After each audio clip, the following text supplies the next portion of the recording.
the range of potential outcomes over the next 1, 3, 5, 10 years for Tesla are still incredibly wide. The earnings reports that company produce, that is signal. The stock price, commentary on CNBC, tweets, that is noise. The unfortunate thing is the ratio of signal to noise has just gotten worse. As investors, many of us are constantly researching as much as we can about the company and the stock. We need to better understand whether the fundamentals of the business we're interested in is solid with a very bright future or not. If it is, we still need to be aware and prepared for the wild gyrations of the stock market and economy. For us Tesla investors, these swings can be even much more pronounced. We're in for a treat today as we get to speak with BrianFeroldi. In addition to having Brian explain his mission to demystify finance, as an investor in Tesla himself, we'll also have him help us with Tesla's valuation. Brian is a financial educator, YouTuber, and author who has written over 3,000 articles on stocks, investing, and personal finance. Last year, Brian published his best-selling book, Why Does the Stock Market Go Up? If you're an investor or looking to learn how to invest, who among us would consider ourselves experts, I highly recommend following Brian on Twitter and YouTube. We will be learning some of his lessons today. Welcome, Brian. Thank you for joining me. Thanks, Herbert, for the great introduction. It's great to be here. I'm glad that you're here because you definitely will help me get brighter.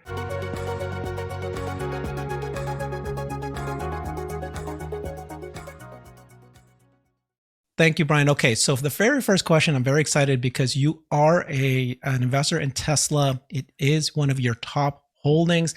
So why don't we get started there before you teach us some of your investing philosophies? We have so many beautiful charts and tables to show folks, but let's start there. What got you excited about Tesla? So when Tesla first came public, I was a complete skeptic in it. I wanted nothing to do with investing in the auto industry. I know that the auto industry historically has been one that's destroyed a lot of investor capital. I thought the idea of electric cars were cool, but the company had not established product market fit, to my opinion. I had never heard of Elon Musk at the time. So I do remember seeing some interviews on CNBC and hearing that it was coming public, but not interested in the company at all at the IPO. I was a subscriber when it came public to a publication called The Motley Fool, and one of their subscription products is that invests in high growth companies called Rule Breakers. At the time, the manager of that newsletter, David Gardner, recommended to his subscribers, including me, that they should buy Tesla. I dismissed the report outright. I was like, nope, this is the dumbest recommendation that I've ever seen. Why would you invest in this electric car company? The thing that makes them different is they don't have exhaust out the back. I just didn't believe it. In fact, I saw him a few months later in person, and I was like, I can't believe you recommended that people buy Tesla. Thousands of people buy Tesla. Now, over time, as Tesla became more in the market and I learned more about it and I started to see Model S's on the road, my mindset slowly shifted and I thought, you know what? Maybe there is something. Maybe there is something here. So I first bought shares of Tesla in 2012.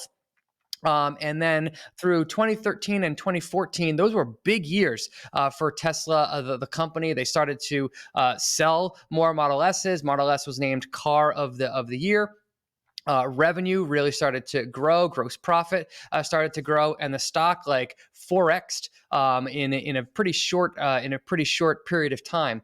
And I view when that happens, a lot of people get scared by that happening. I've actually learned that that's actually a really good sign. If you see a stock that has dramatically beaten the market in a short period of time, that tends to be a good indication that the business is doing something well and that the Wall Street is recognizing that.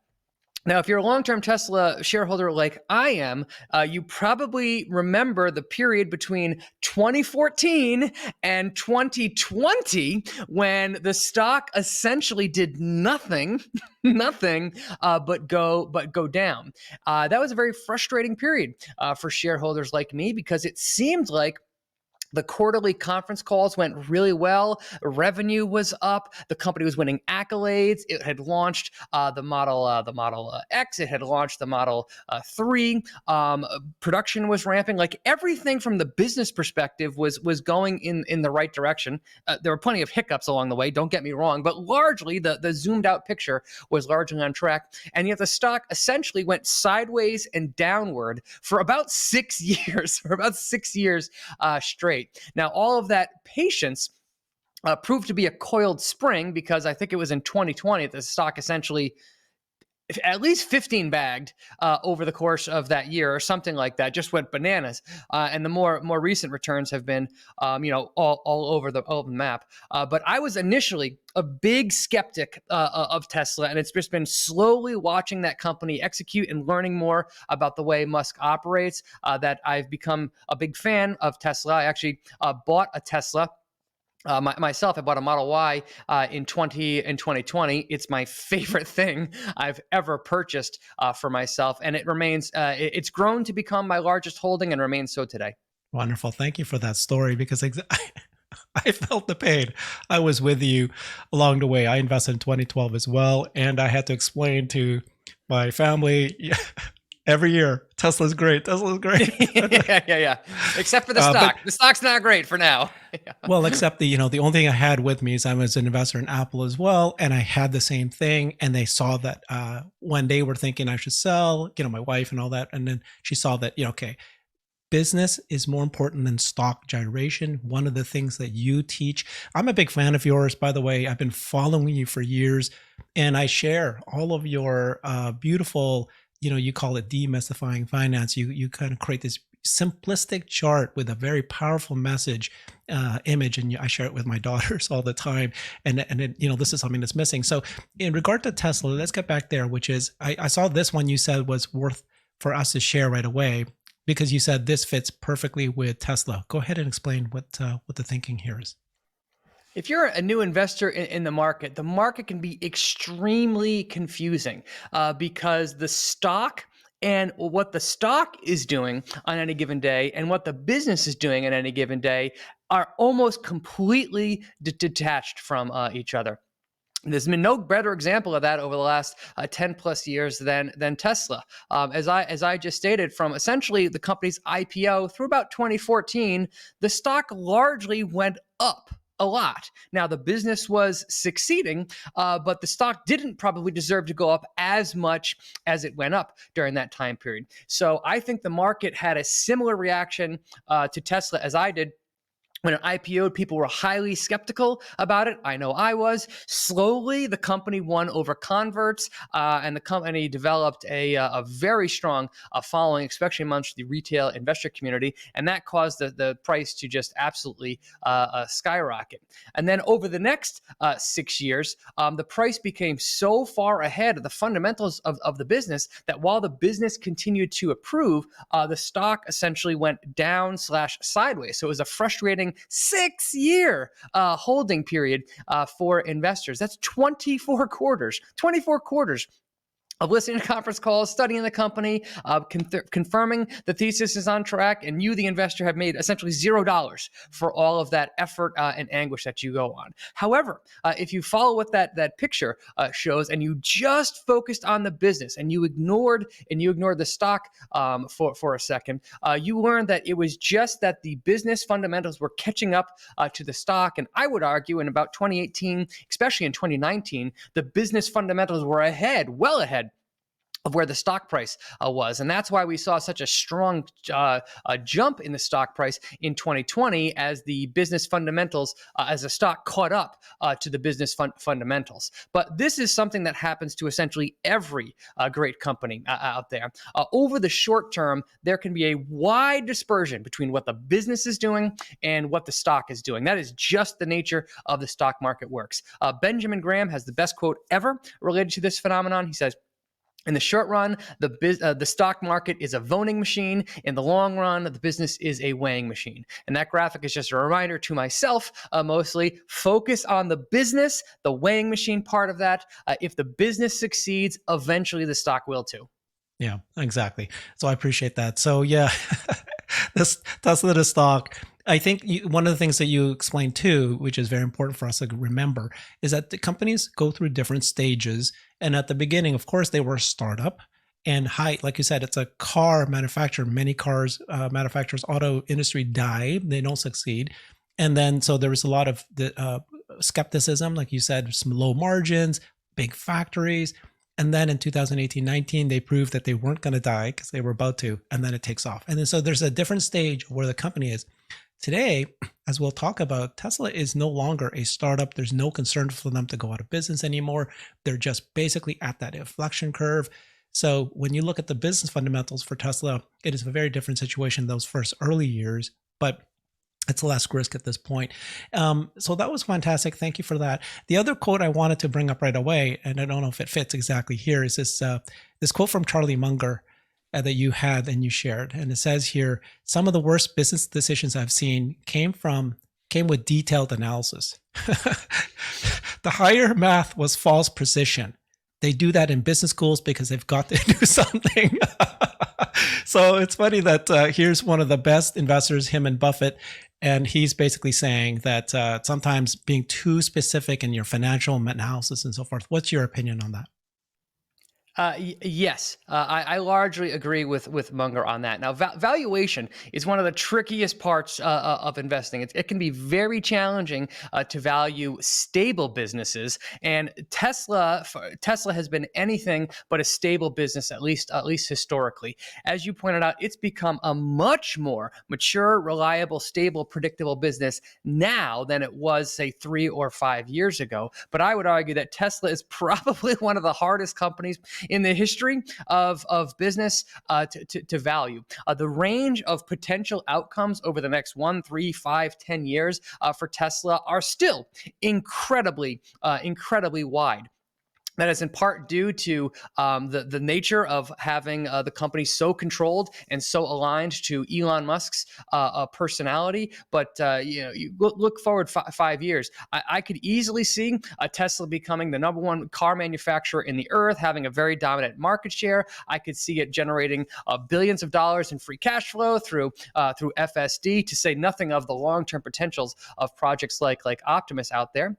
Or I can also see Elon Musk having a nervous breakdown and something going terribly wrong at the company, and there being major cultural issues. I could see other automakers potentially catching up. And if FSD doesn't work out, if it never works the way that Musk says it does, that could destroy a whole bunch of value for investors today. So even today, as big and mature and relatively predictable as Tesla has come, its future is still a big question mark.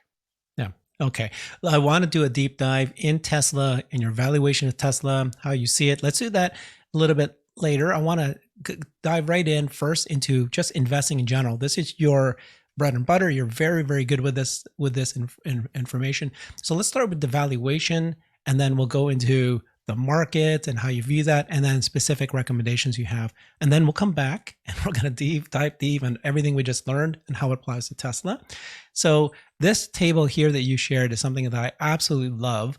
And you're basically reminding people that there's not one valuation method that should be used. In fact, it depends on where the company is. If they're in a startup, you don't use the PE ratios and so forth. You should be using this total addressable market, kind of the only thing, because they haven't sold anything. That's the green. If it's starting to grow and starting to make money, then you can start adding price to sales, but you still don't do anything like a discounted cash flow or a reverse discounted cash flow, because it's something that's explained this table, but it's fantastic. I just absolutely love this. And it tells you, depending on what stage a company is, this is the metrics. The ones in green is the one you should follow. Yeah, this is something that I've learned the hard way. If you study investing and you study valuation, you hear absolute statements out there from some investors that say a business is worth the discounted cash flow, the present value of all of its future cash flows in perpetuity, aka them saying that the discounted cash flow model is the ultimate valuation tool and it should be applied to all companies at all time. That certainly makes logical sense to me, at least from an academic perspective. But what was never explained to me was that businesses go through, or most businesses go through, of different phases in their life. As you point out, when a company is in the startup phase, as this chart shows, it is very common for those companies, especially ones that go on to be publicly traded, for them to be losing money. They're losing money on purpose. They don't wish to be losing money, but they need to reinvest back into themselves so aggressively that they are spending more money than they're taking in.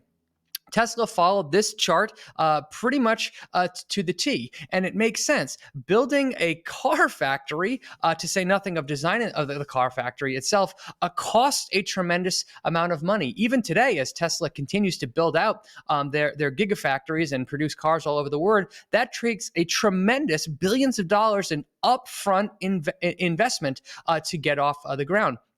That means the company has to put out a lot of capital before they can even start generating revenue from the factories that they're building. So when a company is in that reinvestment mode, when they're spending more money than they're pulling in, to me, I think a discounted cash flow model is essentially useless to you in that stage, because it requires you to make all kinds of wild assumptions about the future of the company that are highly unlikely to be accurate. So when a company is in the startup phase, or when it's in the early stages of its growth, I think the only metrics that you can use to value it are really total addressable market analysis, which is when you take a look at the total revenue opportunity available to the company. You make some assumptions about how much market share could it get, what could its profit margin look like, et cetera. And that's how you value the company. It's very squishy. There's still a lot of assumptions built in, but I think that's a more useful analysis, because it's like back of the napkin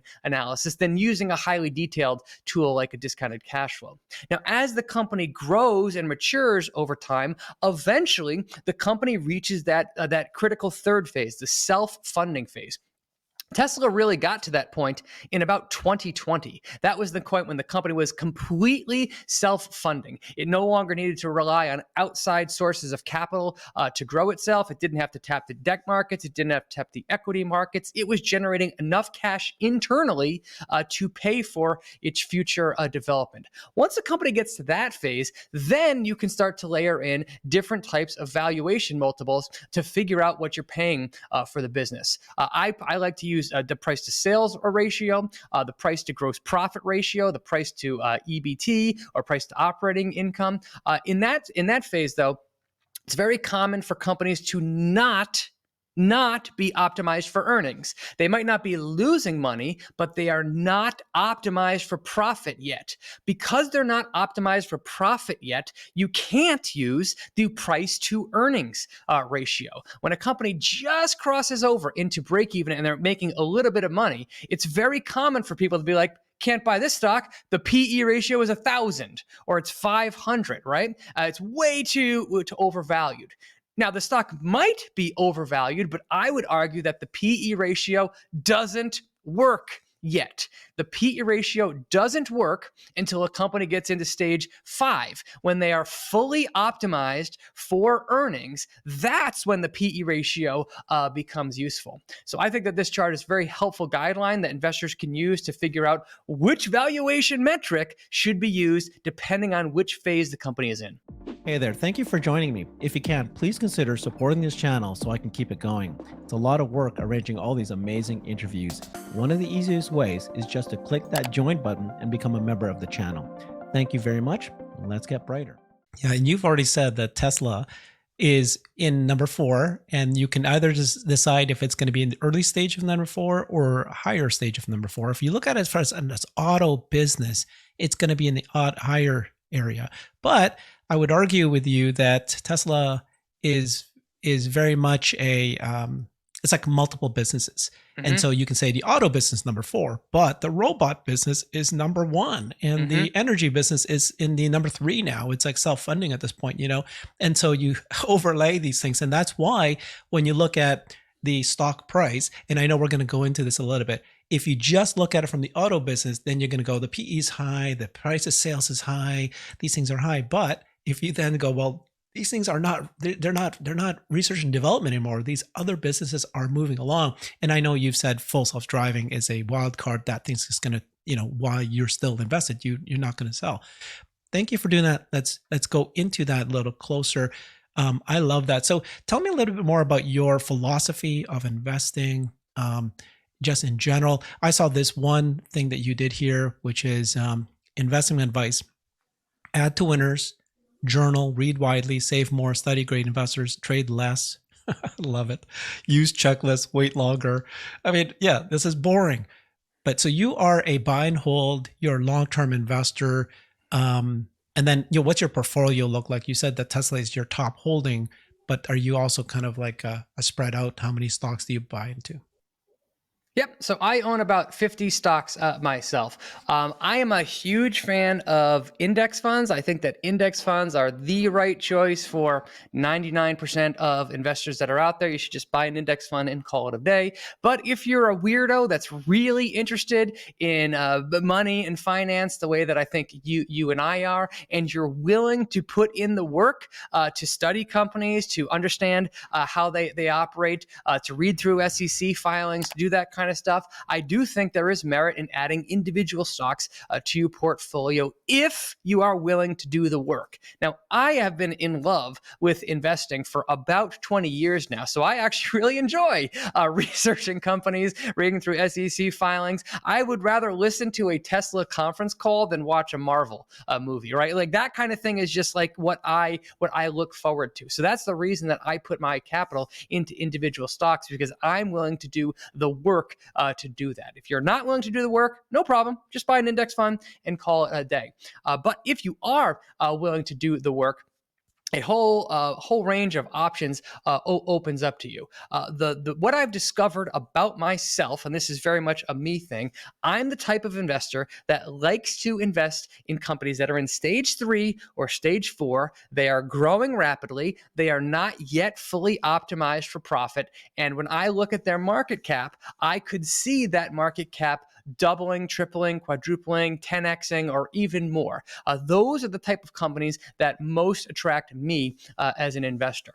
So I'm a big fan of diversification. I like to spread my capital out across many companies, and occasionally doing so means that very often I'm wrong. My analysis is wrong. I lose money, but that doesn't matter because occasionally I buy the next Tesla. Occasionally I buy the next Netflix. Occasionally I buy the next MasterCard. And the gains that you get from investing in those few companies are so huge that they pay for all of the losses of all of my losers combined. Which, by the way, is exactly the same way that the index funds work. It's a minority of companies that drive the vast majority of returns. The thing that works so well with index funds is you're guaranteed to get every single mega winner into your portfolio. You're guaranteed to get every single loser in there too. But as long as you are guaranteed to get those mega winners in there, those are the stocks that will drive all of the gains of your portfolio. What's hidden from you if you invest in an index fund is all that craziness happens behind one single number that you get from investing in that index fund. If you're going to invest in individual stocks, like the way I do, you see all of that craziness firsthand. So you see one company or two companies becoming a dominant portion of your portfolio because their stocks go up, and you see all of the losers that you also bought just losing value over time. So my investing philosophy is to diversify into as many high quality stocks as I can, hold those stocks voraciously, and know that I'm going to be wrong quite often, but I'm occasionally going to be so right that the losses on the wrongs don't matter. Yeah. What I've heard you say, of course, is important for us to repeat. This is not financial advice because every person is in a very different scenario, different stage of their life, different financial situation. And so you would have different advice for different people. Even I have changed my strategy over time, depending on where you're at. I happen to be feeling very confident and I'm ready to go with growth mode. And so I'm kind of putting more money into a growth company, a stable company, not stable stock wise, but as a business is growing like a Tesla.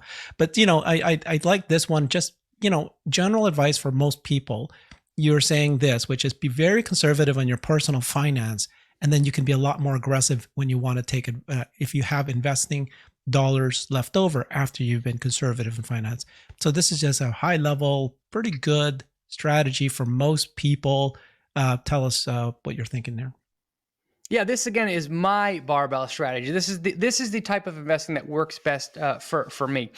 My personal philosophy on my personal finances and my investing are basically polar opposite mindsets. When it comes to personal finance, I am extremely conservative. When I may say conservative, that means I have zero debt to my name. I am completely debt free. I have a very high savings rate. A significant portion of my income goes towards savings and investing. I have multiple sources of income, and I have long held a 6+ month emergency fund. So no debt, multiple sources of income, high savings rate, a big emergency fund. My personal finances are about as conservative as you can possibly be.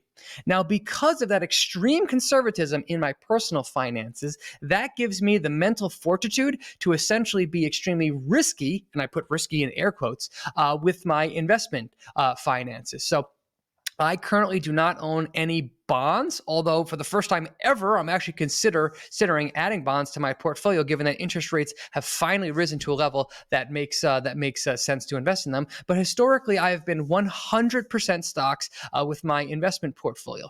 That leads my investment portfolio to experience pretty high levels of volatility. I've seen my net worth go up and down drastically, particularly over the last couple of years. However, I know that over the long term, the place that I want my capital to be to compound at the highest rate is in the stock market. And I have a much easier time being 100% stocks because I know that my personal finances are so conservative that I will never be a forced seller of my stock portfolio because of my personal financial life. So if my wife or I lost our jobs, if we had a big unexpected medical expense come our way, we could handle that with our current personal finances. We would not have to tap our investment finances to pay for those things. So that gives us the mental and the mental capacity and the financial capacity to truly invest and hold companies with a long-term mindset. All right. And then, so that's good. Once you feel confident, you've got the basics, being very conservative in your financial savings. You do suggest, though, once you've got, the finance part taken care of, then you say you do need to invest, because this is where you're going to make most of your money, is investing. Well, let's dive into that a little bit. But there is this one chart that you have that explains just again what we just said. This is just much more detailed on how to make sure you're conservative on your finances. Go ahead and explain what you're saying here. Yeah, so again, I'm a big fan of investing. Most people that come across me on Twitter or LinkedIn or YouTube know that my personality, I just love investing. And as much as I love investing, I think that investing in the stock market is essentially step 13 that you need to be taken care of when it comes to your personal finances. So I would rather have you make sure that you focus on steps 1 through 12 before you think about making an investment in an individual stock. And those steps, as you have on the screen here, are a very simple blocking and tackling of personal finances. So step 1 to me is to make sure you track your expenses. It's never been easier to track where your money is going. And I've yet to meet the person that goes from not tracking their expenses to tracking their expenses and doesn't make a big significant behavioral change, which frees up thousands of dollars in income for themselves. Once you're tracking your expenses, and the next step is to create a net worth and income statement for yourself so you know where you're starting at. And then once you do those two things, I suggest you look through your expenses line by line, one at a time, and ask yourself, am I getting enough value out of this expense to justify my income going towards this? In some cases, the answer will be yes, absolutely. But I guarantee you're spending money on things that aren't bringing you the value that you're dedicating towards those. That's a great place to look to eliminate expenses from your life, which frees up more money for building wealth and for saving. From there, it's just a matter of paying off your debt, making sure you're grabbing your 401k match, building out an emergency fund for yourself, yourself, taking care of your tax advantage accounts, paying down your non-mortgage debt. And then once all of that stuff is then you can start thinking about putting excess capital into the stock market and picking individual stocks if you choose to. But just a reminder that you have to take care of the foundational financial steps before you care about things like what stock should I pick. Okay. Nice. Okay. Good. I like this because now obviously we set the stage, being conservative in that thing. Now let's talk about the stock market though, right? So one of the books, the book you wrote, which is brilliant because nobody talks about it. Why does the stock market go up? And it does go up for 100 years. And then I overlaid on top of that is this reason, reasons to sell over the, 2009 to 2021. But obviously, if you do it from 1900 to 2000, it's the same thing. The stock market has risen for 100 plus years. There's going to be massive recessions or big depressions. But at the end of the day, it continues to go up. I think in general, if it goes down for a recession, it might be 2 years. The worst is 5 to 10 years. One time it happened that way, but the rest of the time, 2 to 3 years, and then boom, we're back to a boom market. So this is exciting. This is why you need to invest in the stock market. But I love your book. Tell me the book. Why does the stock market go up? So I'm an avid reader. I've been reading books about money, personal finance, and investing essentially since I discovered the topic in 2004. Many of the best-selling personal finance and investing books of all time all say the same thing. Put your money into the U.S. stock market. The U.S. stock market delivers a return of about 10% per year. And if there's a big crash, don't worry, the stock market will eventually recover. And they all show that beautiful chart that you just had on the screen. And if you look back historically, when I saw that, I was like, okay, the stock market has gone up historically. The thing that I never understood is why that happens. It just never made sense to me that there was this thing that just kept going up, and everyone told me, well, don't worry, it's just going to keep going up. I like to know the details of things, and my big question was, well, why? Why has it gone up historically, and why should I have faith that it will continue going up? As I said, I read dozens of books on the topic. I never found a book that addressed the stock market from that particular angle, and I finally figured, well, maybe I'm supposed to be the person that writes it. So the book is called Why Does the Stock Market Go Up? It's about 60 short, very short chapters or so that explain one particular area of the stock market in more detail, but the overarching theme of the book is to explain what the reasons that the stock market have gone up historically, the growth drivers that have caused that to happen, and it should give you confidence that as long as those growth drivers remain in place, the stock market should continue to go up essentially indefinitely. Yeah. And we are in an AI boom, right? So the technology keeps growing. It's just crazy what's happened this year, and it's all converging. So there's always this exponential curve for certain technologies, and they're just converging. So compute power, now the AI boom, everybody's going to be that much more productive. Companies' earnings are starting to show. It'll show in the next several years. And then so certain companies will succeed. Many others will still fail despite this. But some companies, this is real deal. It's a real productivity hit, just like the internet came and the mobile phones came and so forth, right? And so, we'll move back to Tesla. Before we do there, just tell me this table, which is my philosophy, which is if you have a good company with good fundamentals, as we talked about, and the stock will go gyrate up and down, you don't try to time the market, do you? Because I've got friends that I have healthy debates with on a regular basis. And some of my friends believe that you can time the market. Certain analysts, institutional analysts, they all, will buy and then they'll sell because they expect that the next 6 months is going to be terrible. But another great example was Tesla was the darkest days 3 months ago. After the Q1 earnings, everybody was freaking out. They said the margins were depressed. It'll never turn around for at least a year. They started to sell the stock. And of course, hey, in a matter of a month, everything turned around. Who could have predicted this? No one can. But there's friends of mine who believe that they can time the market, and they've been doing it, they believe. What's your philosophy on that? I've been investing for about 20 years now, and I've been a contributor to the Motley Fool for about 8 years now. Prior to being a contributor to the Motley Fool, I followed a very smart analyst at the Motley Fool. His name was Seth Jason, and I vividly remember this article that he wrote that really had a big impact on me. He said to me, "If you gave me the earnings reports of the companies that I follow one day ahead of time before anybody else saw them, I still couldn't predict which way the stock was going to move on the day that the company reports earnings." I have personally seen companies report what look like flawless results to me.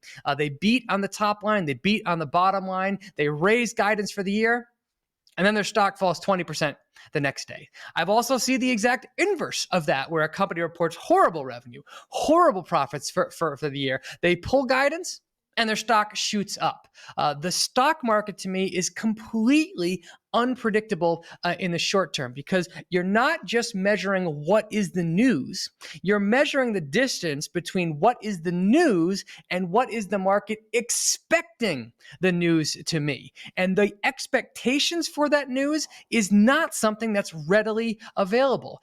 Even the published numbers that are out there for analyst reports, those don't necessarily reflect the true feelings of market participants on that particular day. You also can't predict, is there going to be some big macro thing that happens these days that cause a general malaise in the market? So I personally do not think that you can time the market. And if you think that you can, I encourage you to Google There's a wonderful GIF out there that's a market timing strategy, and it basically simulates stock market history over various periods of time with a random start and a random end date. And you click on there as the market's moving, buy and then sell, and then what happens next with your trading history. It's actually a wonderful tool. But looking back historically, I was born in 1982. That just happened to be the very bottom of essentially an 18-year bull run that happened. And if you look from 1982 to 1995, the stock market had a wonderful 13-year bull run. There were hiccups along the way. There was the big crash in 1987, for example. But by and large, the returns from 1982 to 1995 were pretty much up and to the right. In 1995 or in 1996, I forget which year, it was around there. That's when Alan Greenspan, the Federal Reserve chair at the time, gave his famous "the markets are irrationally exuberant" speech. So this was a guy with his finger on the pulse of the economy, literally in control of interest rates, saying the market is essentially overheated in 1995 or 1996. What happened next? How could you see that information and not say to yourself, the market is overvalued, I'm getting out now, I'm going to pull my money from it? And if you did that, what happened in 1997? 20% gain in the S&P 500. I don't know the exact number. It's somewhere around that. So the market was overvalued, according to the head of the Federal Reserve, in 1996, 1985, and then went up 20%. What do you think now? I would think market's crazy, overvalued, right? Definitely don't want to buy in. What happened in 1998? Market went up. What happened in 1999? Market went up again. So if the chairman of the Federal Reserve, who literally controls interest rates, essentially has a poor track record of trying to time the market, what chance do I have as an individual investor? So I don't even try to time the market. I understand, though, why it's so tempting to do so, because if you can time the market successfully, you can make an incredible amount of money. But what you're actually doing when you're timing the market is you're timing and predicting human emotions en masse. That's what you're trying to do. If you think that you can predict the mass emotions of humans, all investors, 1 day from now, 1 week from now, one year from now, you think you can do that successfully, I would say good luck to you. Yeah, the problem is you can't even control your own emotions, and your investments based on emotions. What's my emotion going to be in 2 hours? I don't know. I don't know. What's going to But this happen is to me 2 hours from now? I don't know. Like, how, if so I what can't predict my own emotions 2 hours from now, how am I going to predict the emotions of the market? I guess what I've learned just talking to different people with different investing styles is different people have different kind of makeup, emotional makeup, right? So my friend is very fear driven. And if he loses money, it's very, very painful for that person. Versus for me, if I lose money, I'm like, shrug it off. Oh, well. And then I'm much more optimistic about things because I see things always rising and I can prove it. Whatever I decide to prove, I will be able to prove with stats and data. And if I know that a company is very fundamentally strong, I can hold on when it goes down because I know that the company is fundamentally strong. This will just be a blip. It'll bounce back and, in fact, skyrocket. And more often than not, if I know the company is strong, it proves me out. So I'm very comfortable managing risk, but a lot of people are not. So and obviously with Tesla, I want to get back to Tesla now. Let's go do a deep dive in Tesla, how you value it, how you look at it. 2022 was a killer year, even for me. No, I was, like, because it went from 300 something all the way down to 100. This was, wow, how is it possible that the stock can be valued at 100? Some people are going, it's going to fall to 70. It was just, how is that possible when the company has multiple factories, gigafactories, everything is looking great fundamentally, milestone wise. And so this table you showed here, which is great, investors who say that they can handle volatility in bull markets, almost all of us, yeah, I could handle volatility, but when it becomes a bear, it's like, sell, I can't handle volatility at this point. So how do you manage your own emotions? Yeah, saying you can handle volatility when things are going up and everything's going well is one thing.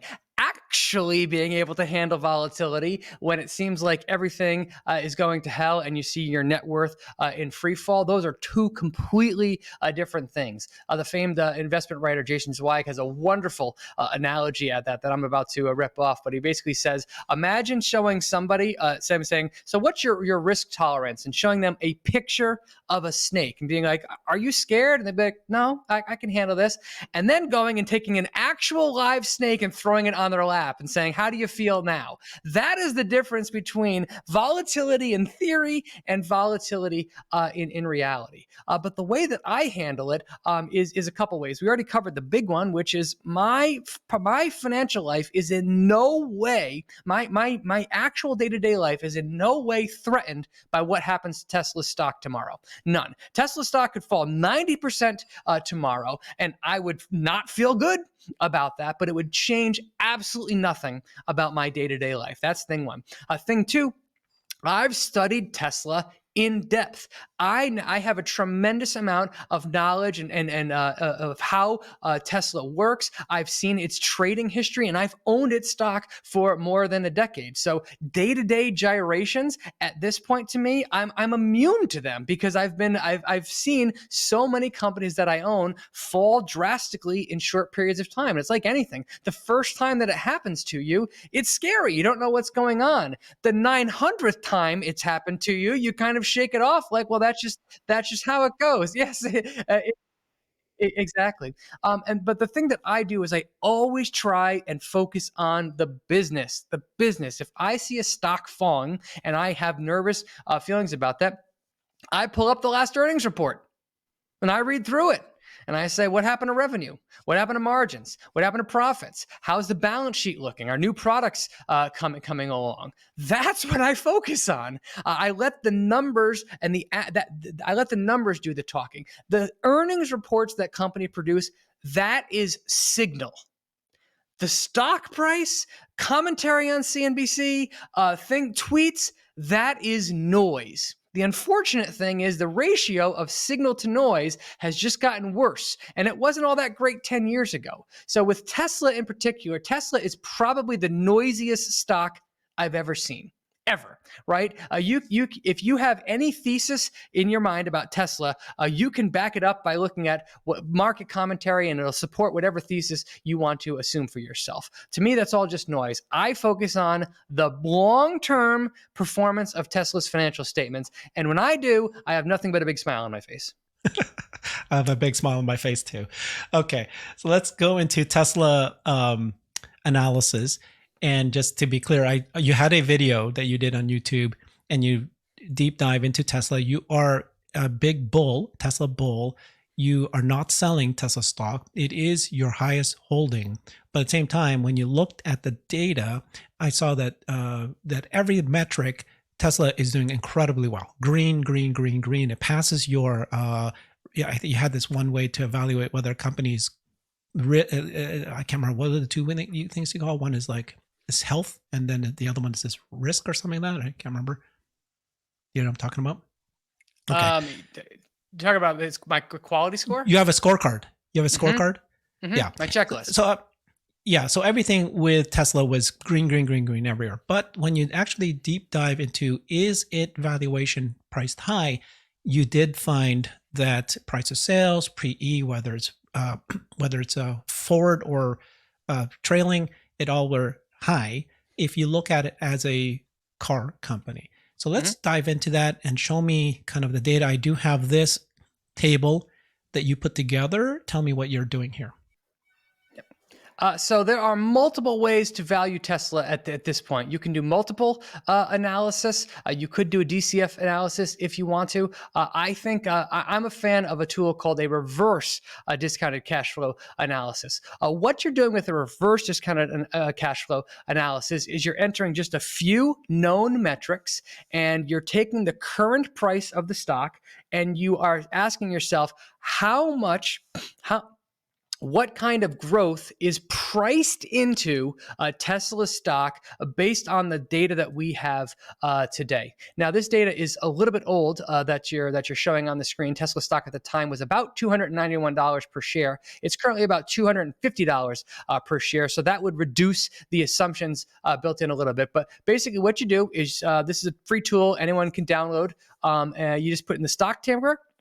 You put in the trailing 12-month free cash flow. You make some assumptions about the terminal growth rate of the business, so the long-term growth rate of the business past year 10. I chose 3%. That's about the GDP growth of the United States. And then you put in a discount rate, so the required rate of return that you have as an investor. I put in a 10% discount rate. Now, at the time that the earnings came out on the company, the stock was trading at $291, and that price implied that Tesla was going to grow its free cash flow by about 35% per year over the next 10 years. And if they could do so successfully, you, the investor, would earn a 10% return. If you want a higher than 10% return, then the company would have to grow faster than 35% compound annual growth rate. Now, that number is different today because Tesla stock has knocked about $50 off it. So perhaps the number, I don't have the numbers in front of me, but the assumed growth rate would be closer to 30% instead of 35%, but still a very high number. And to me, there's no doubt that built into those assumptions is the assumption that the FSD program will be a resounding success. Full self-driving, to me, is like a magic Trojan horse for this company, that if it works, it could just unlock gobs of free cash flow, and it could significantly grow Tesla's free cash flow over the next 3, 5, 10 years. That also could perhaps be baking in the fact that the Optimus program is going to work. And again, what is the potential of that business? It's hard to throw a number on it. But make no mistake, at even $250 per share, the market is giving Tesla credit for a tremendous amount of growth in its free cash flow over the next 10 years. If the company fails to deliver on those high expectations, look out below. The stock is going to get absolutely whacked from today. If the company meets or exceeds those expectations, then Tesla's shareholders are going to have a big smile on their face 5 and 10 years from now. Now, Tesla is my largest holding. It's about 9% of my personal portfolio. So I believe that Tesla will meet or perhaps even exceed those expectations over the next 10 years. But make no mistakes, that's a big assumption. Yeah, it's a big assumption. But again, I need to point out that this is based on current situation, which is 90% plus auto, 35% growth rate per year. Very comfortable that they're going to hit that because we are at the early stages of this massive transition to electric vehicles. They've got 4 gigafactories. They're building more. every car they make will sell. There's going to be gyrations, of course, with demand if interest rates are high. But if we do head to a boom market, even for a few of those years, it's going to come up. And it's the average of 50%. They still reiterated their goal of 50% growth. They still said they're going to hit 1.8 million of cars this year, despite it being the highest interest rates, the highest concern for macro. This is kind of like the worst possible year. And yet they're still growing 50%, maybe under 50%, but it's there. And then this does not take in consideration energy, robots, FSD, and then who's to say that they're an innovation machine? They execute, as you will say. That this company executes. Like, I think you and I might agree that there is no other company that has executed as better than Tesla has in the last 13, 20 years that they're alive. They've hit every mark. They might be a little late in certain predictions, but they hit it, and they're just growing, and they're an innovation machine. So who's to say that they're not going to add yet a new business 3 years from now, and yet a new business, a year later? You know what I mean? Like, you're betting on the fact that this company is stable financially and there's innovation. So I just want to point that out because, this comment here about 35% growth rate with the $6 billion cash flow, and then you're mapping it forward, it really is mostly on auto, which is still very good. You'll still get your 10%. So Tesla has probably the most optionality I've ever seen in any business ever. Optionality to me is the ability of a company to roll out new products or new services that open up new market opportunities and drive needle moving revenue growth for the company. When I first purchased Tesla, the company had the Model S and the Roadster. That was it.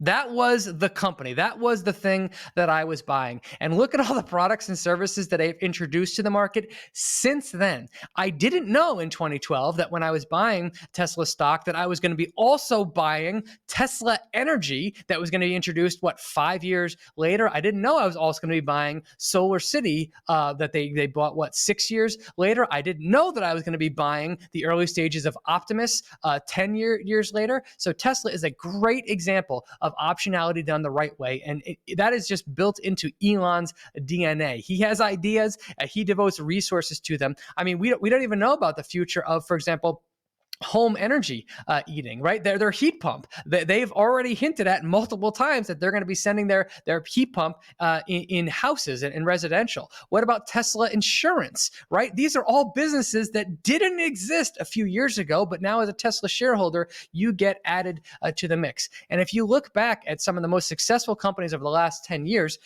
Amazon, for example, Amazon has spawned lots of new businesses. Many of them have failed, but that doesn't matter because they launched AWS, 17 years ago at that point, and that has added tremendous shareholder value. Apple, 15 years ago, launched the iPhone. I didn't know that the iPad was coming, or the Apple Watch was coming, or now the what's it called, the Vision Pro, or whatever it is. Those are brand new businesses that the company spun up to its shareholders. That is called optionality, and I've never seen a company have more optionality in it than Tesla does.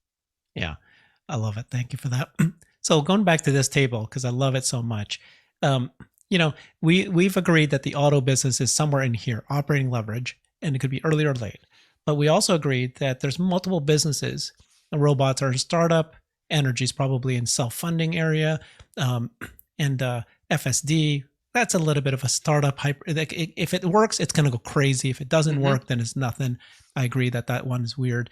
And then there's even a potential that if the auto business keeps growing like it is, in a few years, they might do capital return, right? Stock buybacks. And that's the reason why Apple stock has just continued to grow in the last 10 years, is the massive stock buyback because of the cash that they get from the high margin services that they transition the company to.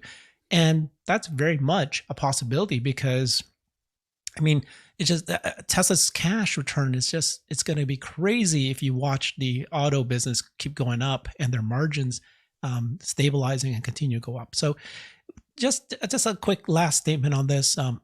Tesla being where it is now, what's your, I love your comment too. Please tell us your quote about the Hubble. This concept of looking at these things, looking at this kind of cash flow and all these fancy metrics. But at the end of the day, you got to just remind yourself about the business, the fundamentals, and think about the company. Yeah, tell me about that quote. I just love that. Yeah, it's a quote specifically about DCF models. When it comes to valuation, the Charlie Munger quote you had before really rings true to me. It's very easy to get really gimmicky when it comes to valuation and to use highly complex models and really forecast out to the 0.1% what the revenue, the tax rate, all that kind of stuff is going to be into the future. I recently came across by a guy named Curtis Jensen, and he was specifically talking about a DCF models and a flaw in DCF models. And the quote is, a DCF is like a Hubble telescope. Turn it a fraction of an inch and you're in an entirely different galaxy. I just love that. And that's so true with DCF models. When you're making forward assumptions, the discount rate that you have really matters. The growth rate that you have really matters. And they can give you a wide range of valuation numbers that are out there. So when it comes to valuation, I do my best to make as educated as a guess as I can, but I try to keep my analysis as simple as possible, knowing that predicting the future is incredibly hard. Love it. Okay. So let's get back to the high level thinking. Tell me what I'm going to ask you to predict, which I know you won't do, but tell me about the economy. Are we headed to a boom market? How are you feeling about the future for the next 6 months, next years for Tesla? How I'm feeling about it is just that it's a feeling. What's going to actually happen, I have no clue.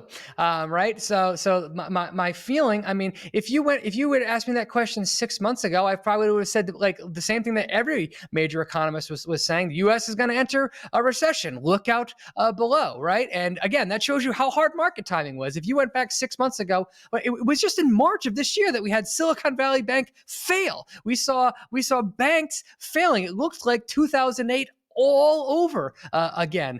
And what was the right thing to do at that time? Buy.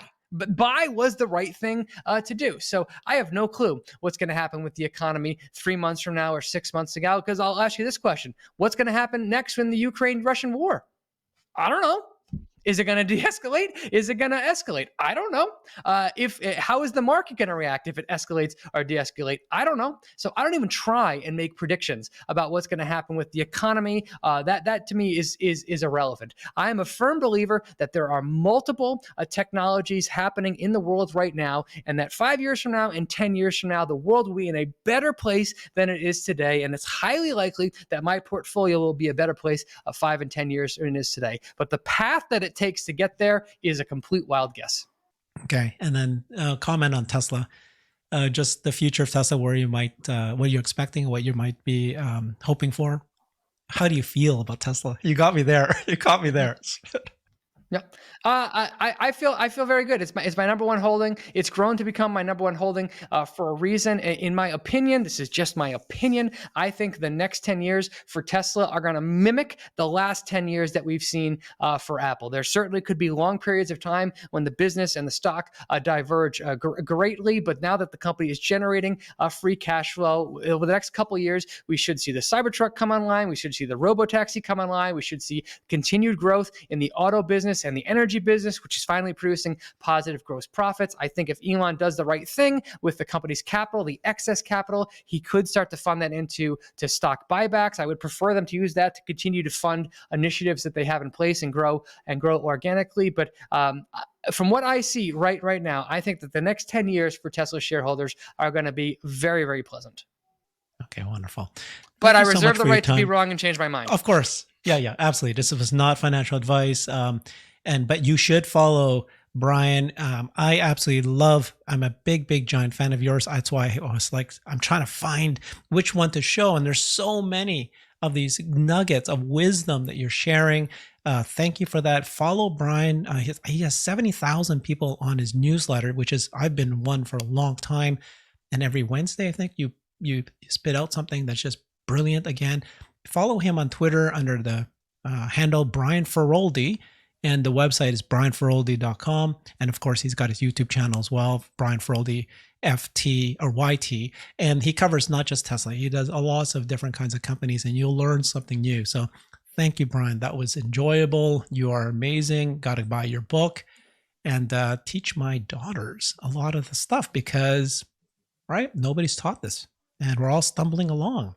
And then you bring it to be accessible. What's your mission? Yeah, your mission is to demystify finance. Demystify finance. Yep. Exactly. Okay. Thank you so much, Brian. Appreciate you. Thank you for having me, Herbert. It's great to be here.